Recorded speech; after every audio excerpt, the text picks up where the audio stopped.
Bismillahirrahmanirrahim. Apa kabar sahabat literasi? Semoga kita semua selalu berada dalam lindungan Allah Subhanahu wa taala. Kembali lagi di channel Literasi Islami. Kali ini kita akan membahas tentang kehancuran Ka'bah. Salah satu tanda-tanda besar hari kiamat di akhir zaman sebelum peniupan sangkakala dan hancurnya alam semesta yang wajib diimani oleh setiap muslim adalah robohnya atau hancurnya Ka'bah yang merupakan kiblatnya umat Islam oleh seseorang bernama Dzu Suwaqatain. Robohnya Ka'bah oleh Dzu Suwaqatain ini telah dijelaskan dalam hadisnya bahwa Rasulullah SAW bersabda, "Demi zat yang jiwaku berada dalam genggamannya, aku sekarang seperti diperlihatkan oleh Allah, Ka'bah akan dihancurkan oleh Dzu Suwaqatain dari Habasyah. Perhiasannya dirampas, kain kiswahnya dilepas dan disobek. Seakan-akan aku melihat kepalanya botak dan tulang persendiannya bengkok. Ia menghantam Ka'bah dengan cangkul dan linggis, mencabut satu persatu batu Ka'bah sampai habis, kemudian membuangnya ke lautan." Bernama Dzu Suwaqatain karena mempunyai betis yang sangat kecil, kakinya bengkok, berkulit hitam, bermata biru, hidungnya pesek, badannya kurus, perutnya besar dan tidak memiliki rambut. Beberapa riwayat menyebutkan penyebab Dzu Suwaqatain datang dari negeri Habasyah, sekarang wilayah Ethiopia atau Afrika, adalah untuk menggali serta mengambil harta karun dan emas yang ada dalam Ka'bah. Sebagaimana Rasulullah SAW bersabda, "Pada saat nanti akan dibayat seorang pria di antara Rukni Yamani dan makam Nabi Ibrahim alaihissalam. Ka'bah ini tidak akan dinodai kesuciannya kecuali oleh penduduknya sendiri. Jika penduduknya telah dinodai kesucian Ka'bah, maka tidak perlu ditanya lagi tentang kehancuran bangsa Arab. Kemudian akan datang orang-orang dari Habasyah Ethiopia untuk menghancurkannya, di mana tidak akan ada lagi yang mengunjunginya untuk berhaji. Mereka lah orang-orang yang akan mengeluarkan emas yang tersimpan di dalam Ka'bah."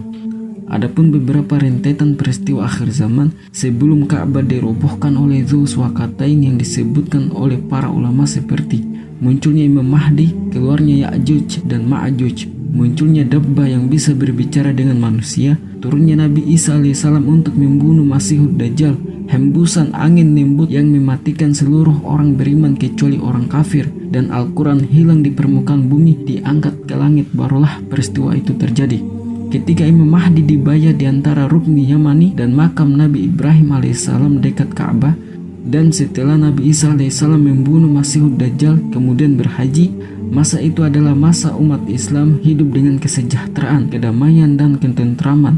Sampai pada kematian Nabi Isa alaihissalam, manusia kembali lagi dengan kekufurannya. Disitulah hembusan angin lembut yang mematikan seluruh orang beriman, walaupun keimanan mereka hanya sebiji zarrah kecuali orang kafir, dan diangkatnya Al-Quran ke langit.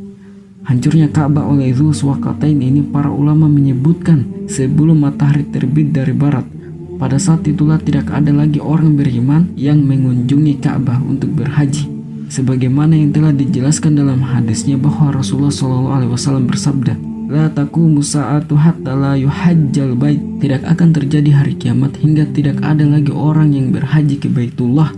Berkata Imam Ibnu Hajar al-Asqalani tentang hadis hancurnya Ka'bah bertentangan dengan ayat Al-Quran surat Al-Ankabut ayat 87, yang mana Allah Subhanahu wa taala berfirman, "Awalam yarau anna ja'alna haraman aminah." Dan apakah mereka tidak memperhatikan bahwa sesungguhnya kami telah menjadikan negeri mereka tanah suci yang aman? Timbul pertanyaan, bagaimana mungkin Allah Subhanahu wa taala membiarkan Dzu Suwaqatain yang berkepala botak dan berkaki bengkok itu berkuasa untuk menghancurkan Ka'bah, sementara Ka'bah itu sendiri adalah kiblatnya umat Islam? Jawabannya adalah karena pada akhir zaman, tepatnya menjelang kiamat besar hancurnya alam semesta, tidak ada seorang pun yang beriman di muka bumi yang menyebut nama Allah, dan kondisi manusia saat itu sudah sangat rusak, sebagaimana yang telah ditegaskan dalam Sahih Muslim, yang mana Rasulullah SAW bersabda, "La taqumu sa'atu ala ahadin yaqulu Allah Allah." Tidak akan terjadi hari kiamat sampai tidak ada seorang pun di muka bumi yang menyebut nama Allah. Dan Nabi SAW bersabda, "La taqumu sa'atu illa ala syirarin nas." Tidak terjadi hari kiamat kecuali kondisi manusia sudah sangat buruk. Hadis riwayat Abu Daud. Hadis tersebut tidak bertentangan dengan firman Allah Subhanahu wa taala yang menjadikan negeri mereka yaitu Baitullah tanah suci yang aman, karena makna aman dalam ayat tersebut hanya sampai pada dekatnya hari kiamat dan hancurnya alam semesta pada saat tidak ada seorang pun yang beriman yang hidup di muka bumi mengucapkan nama-nama Allah. Semoga Allah Subhanahu wa taala mewafatkan kita semua dalam kondisi beriman. Amin amin ya rabbal alamin. Wallahu a'lam bissawab.